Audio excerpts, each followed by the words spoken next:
Payg'ambar sollallohu alayhi vasallamning uyi. Nima bilamiz u haqida? Hamma qatori uy bo'lgan, to'g'rimi? Yo'q.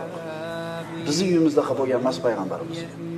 Rasululloh sollallohu alayhi vasallamning uylari shunday bir kichkina tor bo'lganki, uyda payg'ambarimiz ayol yotgan bo'lsa namoz o'qishlikning iloji bo'lmagan. Agar Rasululloh namoz o'qishlik kerak bo'lsa, sajda qilayotganda ayoli yotgan joydan surilib turishlik kerak bo'lgan. Nechiga degani bu?